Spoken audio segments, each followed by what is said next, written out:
TGPSC chairman గా బుర్రా వెంకటేశం నియమితులయ్యారు. ఈ మేరకు తెలంగాణ ప్రభుత్వం ఉత్తర్వులు జారీ చేసింది. ప్రస్తుతం టీజీపీఎస్సీ చైర్మన్ గా మహేందర్ రెడ్డి ఉన్నారు. ఆయన పదవీ కాలంలో ఈ డిసెంబర్ 3తో ముగియనుంది. దీంతో మహేందర్ రెడ్డి పదవీ కాలం ముగుస్తుండటంతో కొత్త చైర్మన్ గా బుర్రా వెంకటేశం ను నియమించింది.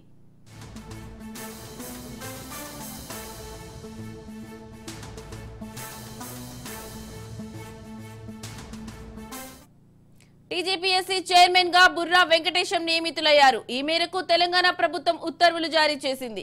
ప్రస్తుతం టీజీపీఎస్సీ చైర్మన్ గా మహేందర్ రెడ్డి ఉన్నారు. ఆయన పదవీ కాలం ఈ డిసెంబర్ 3తో ముగియనుంది. దీంతో మహేందర్ రెడ్డి పదవీ కాలం ముగుస్తుండటంతో కొత్త చైర్మన్ గా బుర్రా వెంకటేశం ను నియమించింది.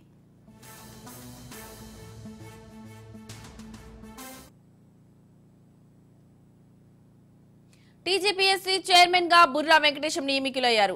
ఈ మేరకు తెలంగాణ ప్రభుత్వం ఉత్తర్వులు జారీ చేసింది. ప్రస్తుతం టీజీపీఎస్సీ చైర్మన్ గా మహేందర్ రెడ్డి ఉన్నారు.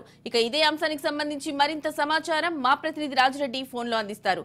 రాజురెడ్డి, చెప్పండి, మీ దగ్గర ఉన్న అప్డేట్స్ ఏంటి?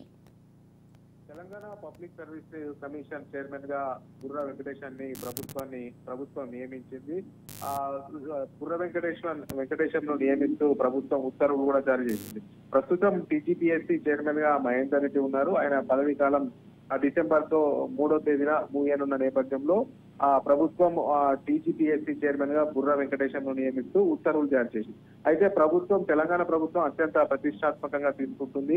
తెలంగాణ పబ్లిక్ సర్వీస్ కమిషన్ ద్వారా ఉద్యోగ నియామకాలు పారదర్శకంగా జరగాలి, దానికి యాక్టివ్ గా ఉన్నటువంటి ఐఏఎస్ ఆఫీసర్ అయితేనే బాగుంటుందనే ఒక నిర్ణయానికి వచ్చింది. అందులో భాగంగానే బుర్రా వెంకటేశం ను నియమించినట్టు తెలుస్తుంది. ఎందుకంటే తెలంగాణ ఎన్నికల సమయంలో కూడా కాంగ్రెస్ ఇచ్చినటువంటి వాగ్దానంలో నిరుద్యోగులకు ఉద్యోగ అవకాశాలు కల్పిస్తాము, పారదర్శకంగా ఎగ్జామ్ ప్రక్రియను చేస్తామనేది కూడా పెద్ద ఎత్తున హామీ ఇచ్చింది, నిరుద్యోగుల్లోకి వెళ్ళింది. ఈ యొక్క నేపథ్యంలో టీజీపీఎస్సీ పారదర్శకంగా ఉండాలన్నా గానీ యాక్టివ్ గా ఉన్నటువంటి ఐఏఎస్ ఆఫీసర్ అయితేనే బాగుంటుందనే ప్రభుత్వం అభిప్రాయానికి వచ్చింది. అందులో భాగంగానే టీజీపీఎస్సీ చైర్మన్ గా బుర్రా వెంకటేశం ను నియమించినట్లు సమాచారం తెలుస్తుంది.